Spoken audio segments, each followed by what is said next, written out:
Okay, so our next speaker will demonstrate how we can build serverless bots in AWS Lambda using Golang. Please welcome Jeff Whitham.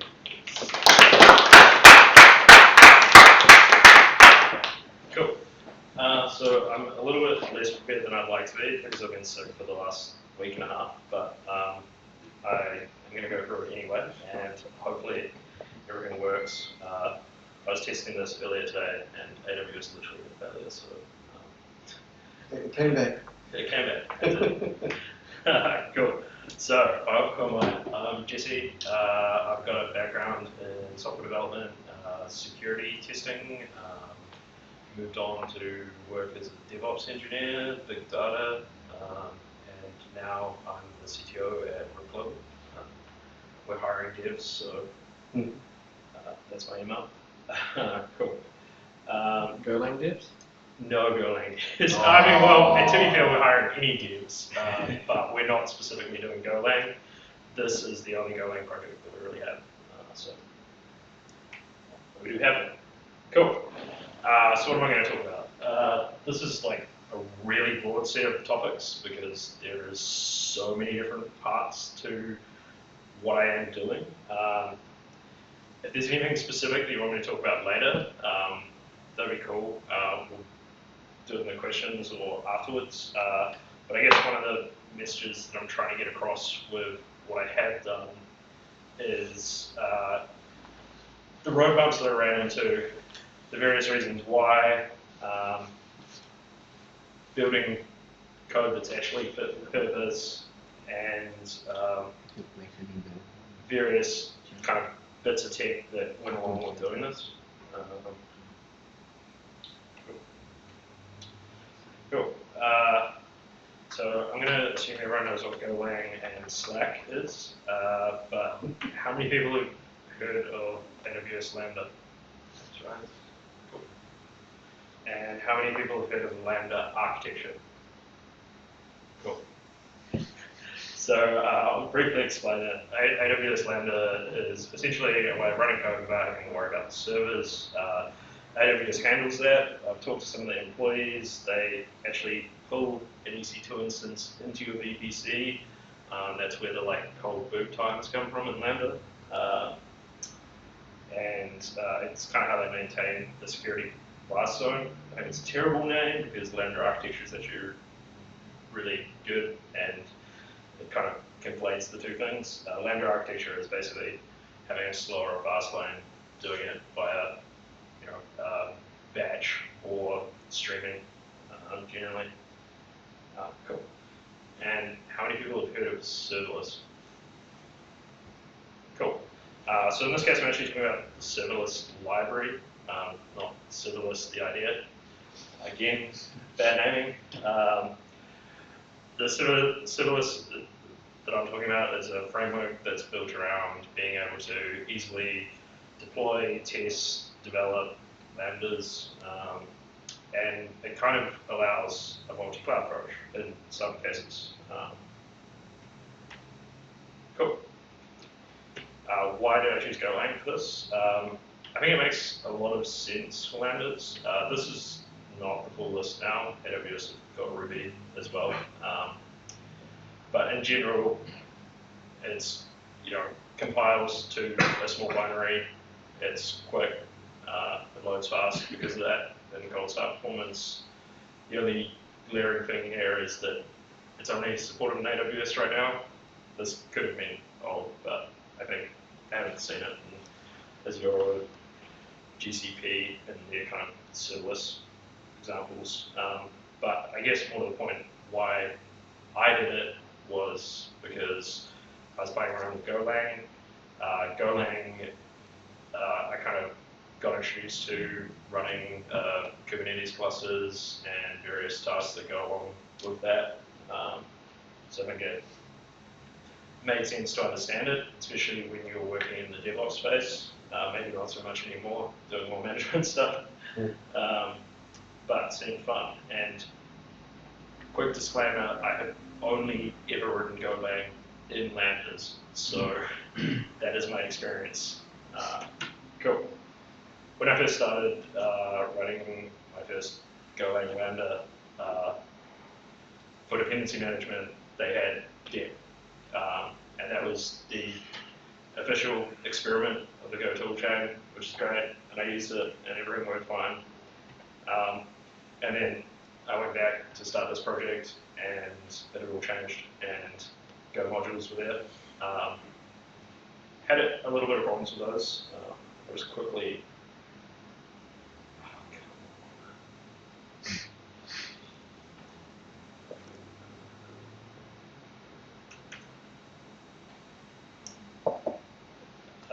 I'll just quickly show, I guess, an example of why I had problems. Some of it was just overriding. No one's going to see that, are they? Some of it was just. Come on, really good.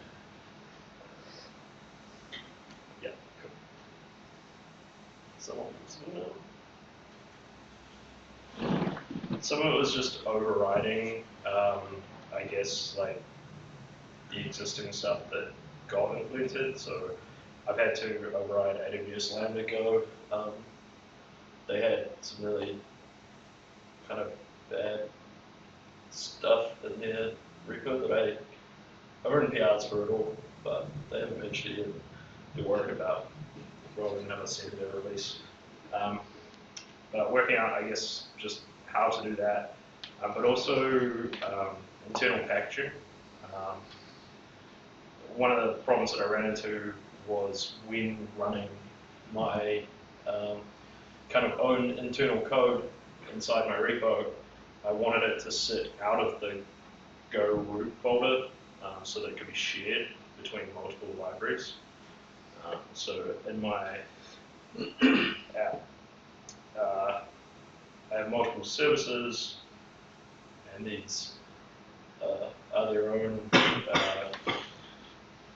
Go implementations, but they share some internal code. So part of making that happen, you have to actually override using Go modules. That's new, and they've implemented in Go 1.4. But I guess what I'm trying to say is that there were a few kind of teething issues towards me kind of learning that stuff because I waited so long between projects and touching Go that it changed so much. And that was kind of like, I suppose, a year. So it's still moving quite quickly. I used a bunch of supporting libraries to kind of write my Slackbots, and they're all of kind of varying degrees of usefulness and I think need a lot of work. Specifically, like AWS's libraries are really good when you're interacting directly with their API documentation and less so about how the rest of their stuff works. They're all quite new. They don't have a lot of official support, but if they do, they're not getting that much use. The guy who is responding to my PRs, because I'm now I've now put PRs into all of these, takes like 2 weeks to respond. So it's not a quick turnaround. A little bit disjointed because of how I've rushed this, but in terms of, I guess, pulling together these kind of lambdas that interact with AWS components and building Slackbots around events, you quite often end up needing to call AWS directly, and you don't want your Lambda to run every single time you make an iteration inside your code. So I'll just go through my very basic testing. Is that readable? Yep. Yep. Cool.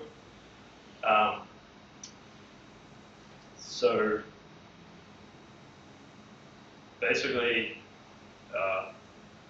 what what I've done with both of these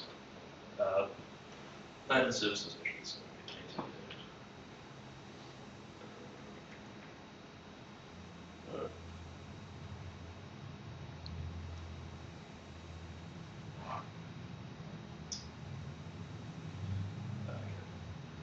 basically what I've done on both these Lambda services is pulled in a bunch of AWS kind of templates around how their events come through the system. Specifically, all of my Slack Lambdas are based around CloudWatch events that come directly out of AWS's systems to say something happened. The easiest way to kind of run through this in Go is to grab one of those JSON events and just pass it to your function. Ideally, this would be a lot more complicated. Obviously, I'm literally just passing it. I check to see that the JSON is not failing, and then just send it to my notifications. So I'll kind of run through that.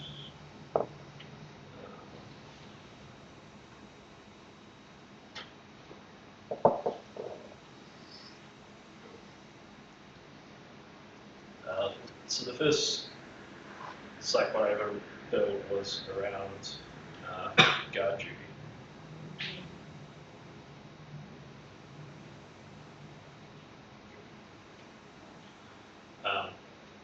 Guard duty is a service in AWS that reports on security alerting, so problems that are happening inside your infrastructure that need work. Essentially, this is a very small serverless function that takes in those CloudWatch events and publishes them into Slack. So in this case, I'm just calling serverless to get the info out to say what is there to what has been deployed. In this case, with testing, I'm not actually using any of that infrastructure.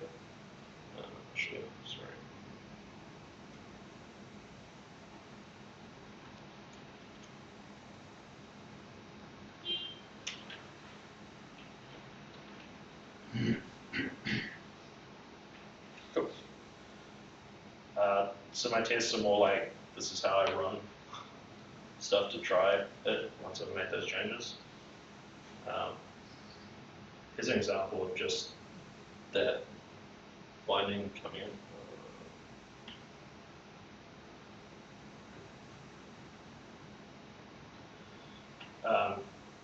So what's happening here is essentially out of AWS, they will generate this event which says, something bad's happening, maybe brute force in this case. And for most people, they might kind of, depending on priority, they might phone someone about that if it's really bad. They might email someone about it, but for us, we generally use Slack for most things. If it's a real high priority finding, then it will go to an actual alerting system, which will ping us.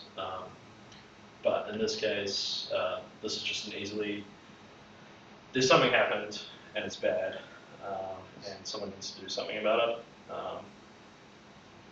Very simple in terms of code, and you can write all of the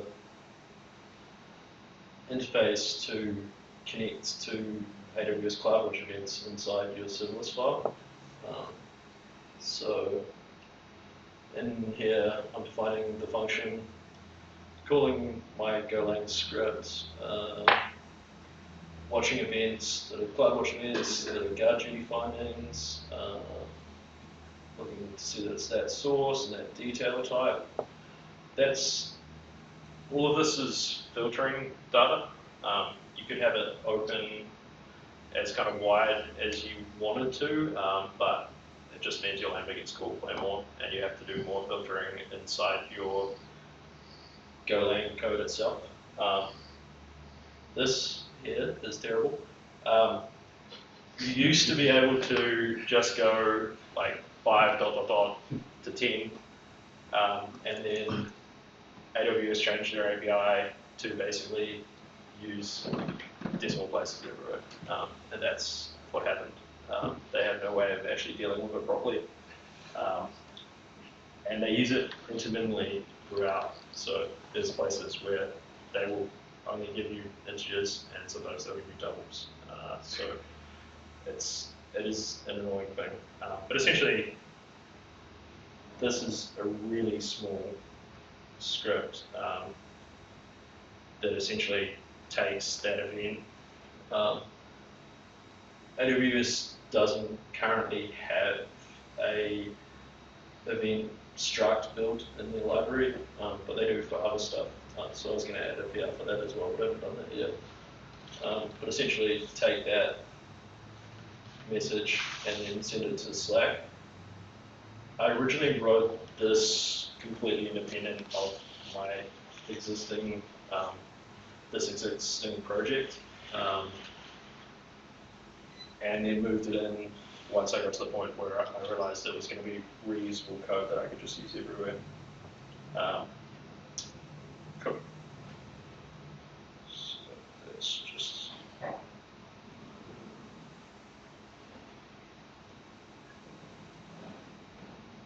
cool. While I was building this, AWS made this announcement saying that they had notifications for code commit, code build, code deploy, and code pipeline, which was the thing that I just spent like a ton of time doing. So I immediately panicked and was like, fuck, I just wasted a ton of time. Turns out I didn't, so I'm happy about that. I went and checked what AWS's notifications look like for code build, code pipeline, and this is what it looks like. If you can gather any information out of that, I would be very, very, very surprised. And I can see kind of why it's hard to get all of that information, because it is in disjointed points. So the whole point of what I was trying to do is get a very succinct set of what happened when a deployment went through, so that if any of my developers saw it and it failed for whatever reason, they could go through and easily kind of debug why. And that is not going to help. It actually spins up like maybe like 35, 40 events per deploy in that, which is not helpful. Cool. So now I'm going to actually demo this part of it. AWS had problems today, so if it fails, it's totally not my fault. And The demo gods are with us today, don't worry. cool. So I wrote a very, very basic example app here, which really does nothing. In AWS, when you do deployments, you have a build spec file similar to all kind of other deployment systems. It's just in YAML, it says what to do. All this thing does is go through the steps and sleeps, just so that it looks like it's not all happening at one time. But I will make a change to this, and use my bin skills. Yeah. Cool. Oh shit.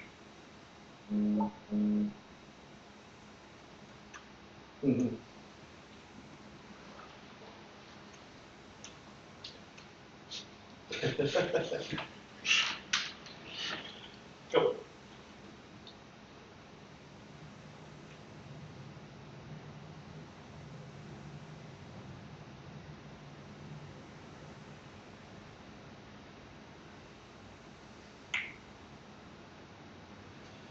So this is quite a lot different. Yeah, I knew it was going to do that. There is a race condition because all of these events get hammered through AWS's pipelines, and generally what happens is they can happen so fast that it doesn't know how to map back to the message. So this one here is an unintended duplicate of the one below it. But essentially this is quite different to what AWS is saying in the kind of notifications example.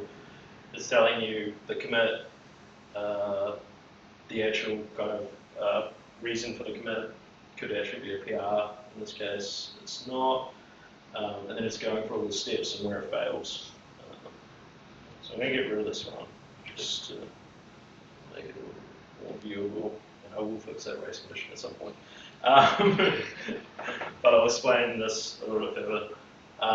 So one of the reasons why AWS just spams 40 notifications is because to print this out in a coherent way, I'm actually updating the Slack message over and over again. To do that, you actually have to keep a record of that build happening.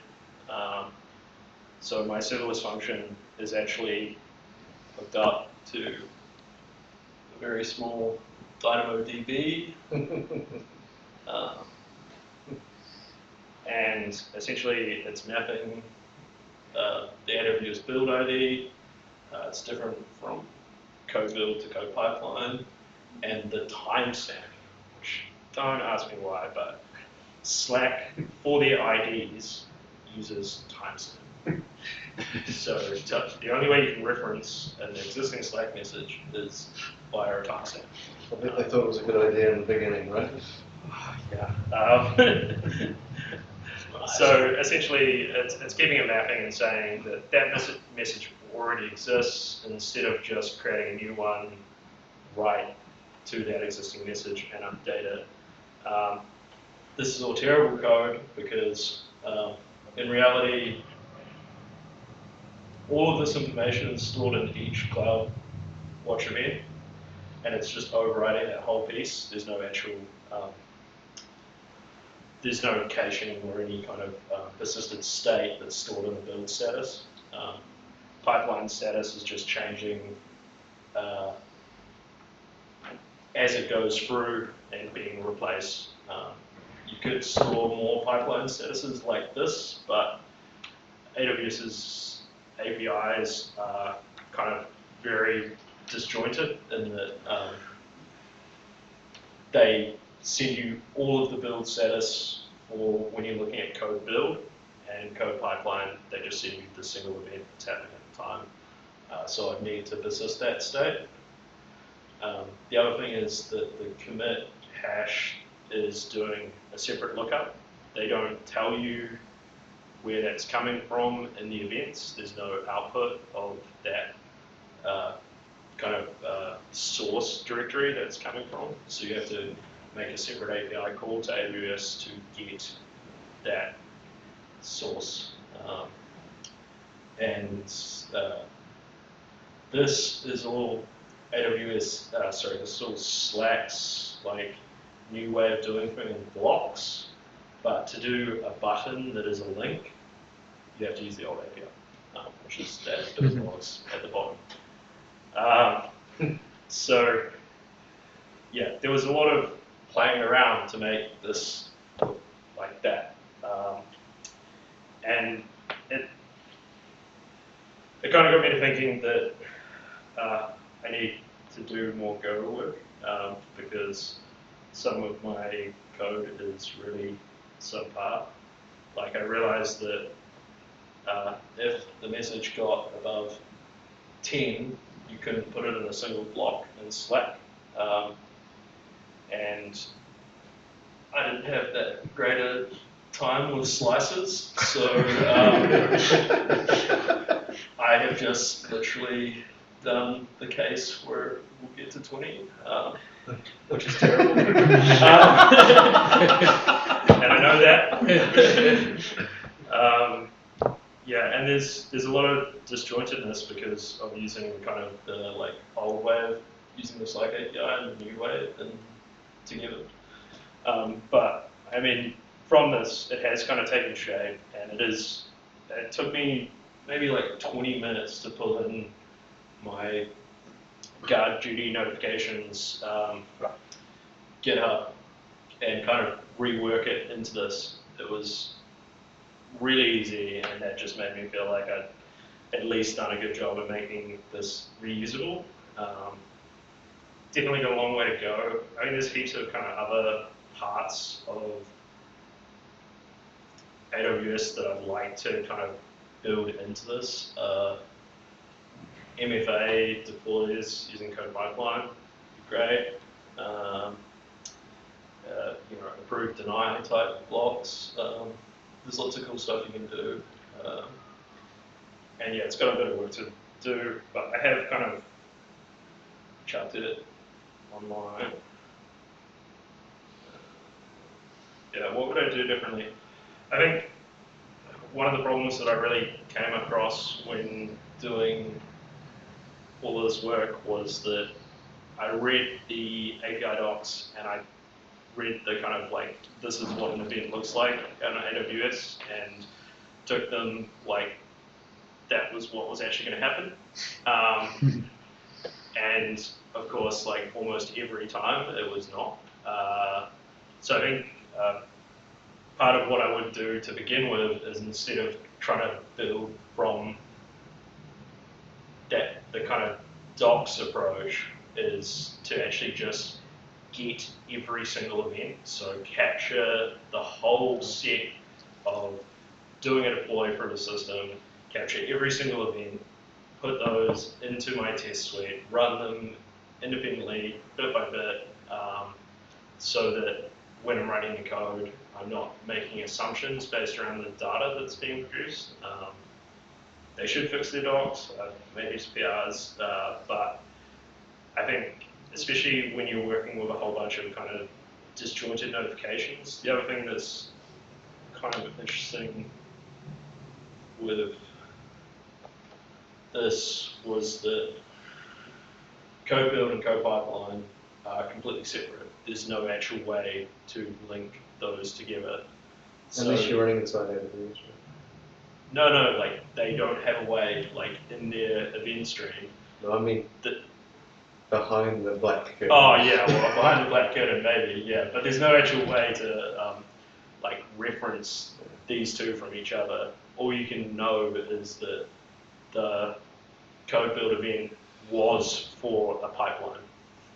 So this works because you hit the message and print it out as fast as possible, so they end up in order. Which to me wasn't such a big issue. Obviously there's that race condition. I have thought of ways of doing that better. I think that you could easily pass it to like an SQS queue and just read in order, and run it through your function in order. You need a grouping function on the queue. Yeah. But yeah, distributed systems, yeah. Cool. Questions? Would you prefer to have done something without Slack instead? So a similar sort of, be able to see that your building is done and all of that sort of going, but a little bit more under control. I think for our team, it works being in Slack, because it's kind of that instant feedback. We also will set things up and have like all of our PRs going into PR channels and kind of using that as our main thing. I mean, I've written dashboards for this stuff before, and found that people don't look at them after they've done deploys, and that kind of thing. So yeah, a way to get notifications, and when you're talking about devs looking at notifications, it's like, well, if it's an email, they might read it like at the end of the day, if at all. Yeah, so realistically, Slack seems to be the right place, especially for those kind of like notifications that you want to be happening while they're doing deploys. Yep. I mean, like, not even a dashboard, like little navigation pop up on your toolbar, all those sorts of things. I often wonder whether, because then you can palm off some of the state management. Yeah, yeah. I didn't really consider it, but certainly after Slack made those recent changes in the last 2 or 3 weeks, had like piss off developers who are using Safari, and heaps of the stuff that used to work in terms of formatting doesn't. They're like, when can we move off Slack? So I'm like, Get the done. not after I've spent my time building a bot. So yeah, certainly didn't make anything. Yeah, and I mean there is the whole like get hooks type situation. So on push there, get feedback in your terminal. But yeah, haven't explored that so much further. I was just curious.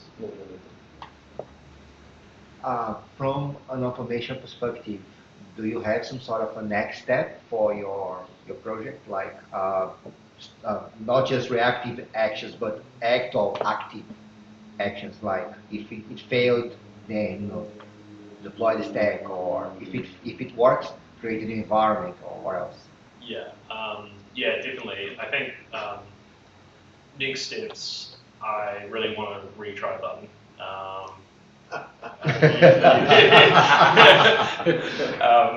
Will that roll back? Yeah, I mean, it doesn't deploy. I mean, as a setup, if it fails at all, it just won't. Yeah, have you considered using like a state machine to, depending on status of actions, you can trigger another actions or replies to the stack? Would it be easier to run up a Docker container?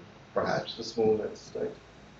Yeah, I mean, in our instance, I mean, like I created an AWS account to run this, and I'm not using any of our real Slack or anything like that.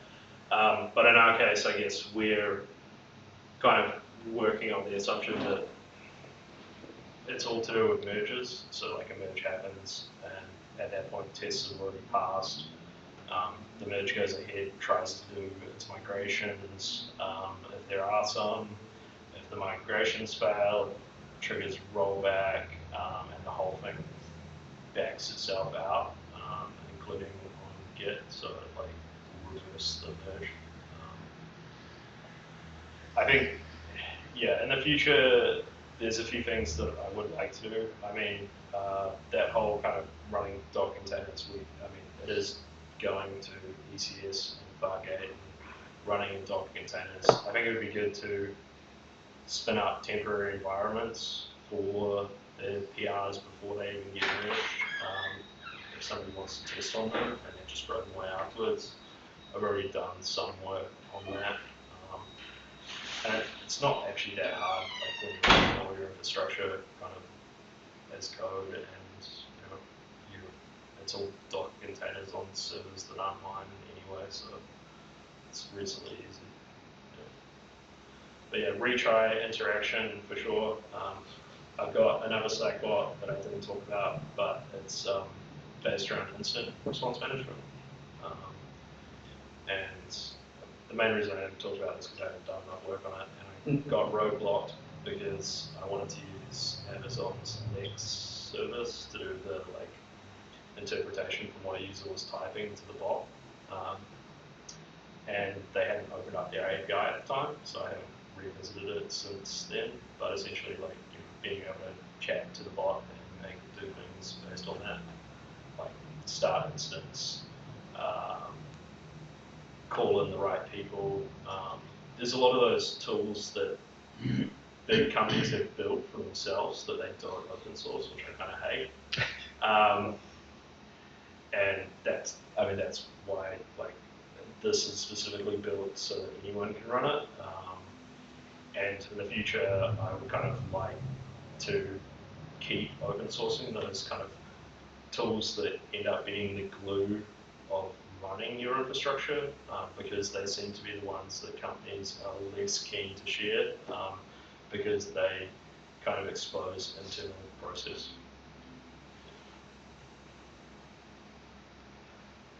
So on the topic of open source, it looks like you've put this up into the world. And thank you so much. Are there any? Is there any like help that you want that you could ask the people that are in this room? I mean, if you've got ideas, like raise them on there.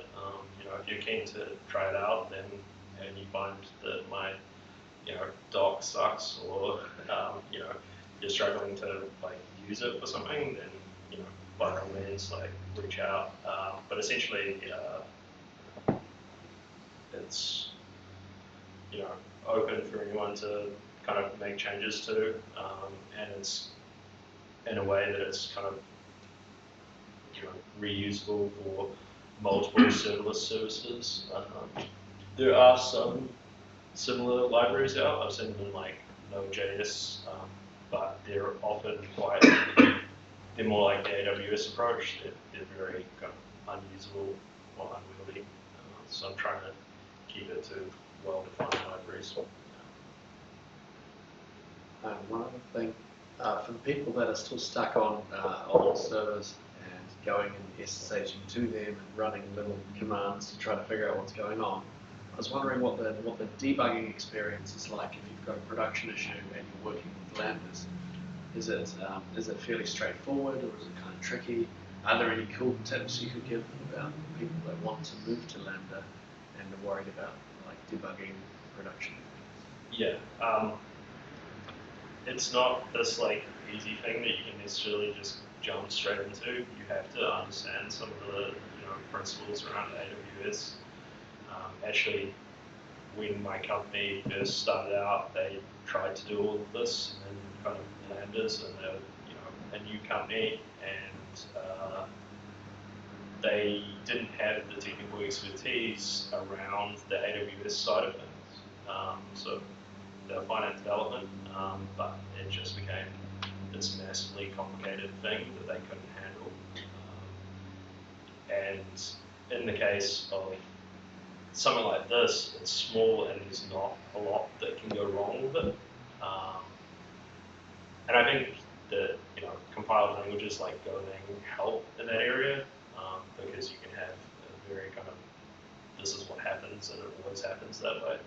If you're writing something in Ruby, which is what I generally write stuff in, you can mess it up in sorts of ways. And that kind of process between going back to the Lambda and checking to see if it works is not one you want to get into. So testing via, actually testing via the input into your function, separate to actually having to run it inside of AWS as a Lambda is preferred, because then you can iron out the majority of your bugs and not have this like slow life cycle to development. Essentially, you want to be able to just like run it and see everything's still good. There is a service called AWS X-Ray, and I have used that in Lambdas in the past to get kind of, this is how long it takes to go through the various steps. It's similar to any kind of APM tracing tool that you'd use, Datadog or Relocate. And those certainly help. But yeah, you can use the same error reporting that you use in any other kind of systems, but everything adds to your Lambda size, so that has to be thought about. The architecture side of things really is like, keep it small, keep it distinct, make sure it does its one task well, and is not going to lend itself to being this massive application that breaks, because then you're not really building a serverless Lambda function. You're building what should be running in a Docker container, and have more tools around it. Did you try using SAM to locally run it, test it? AWS SAM? Oh, okay. I've used it before to test Lambdas before, like running on some machine before. Yeah, there is also something called local stack. It's like AWS in your laptop. But does that do Lambda? Yes. Ah. Yes. Yeah, All the APIs are there. Yeah. I've tried Lambda stack, yeah. because we're like running like a Dynamo lookalike mobile stack. Yeah, as well. Okay. Cool. Thank you. Okay. So thank you all, and thank you all on the internet as well for joining us. And we're here for you. If you would like to host these or talk here in the next meetup, just let us know. And thanks for the presence.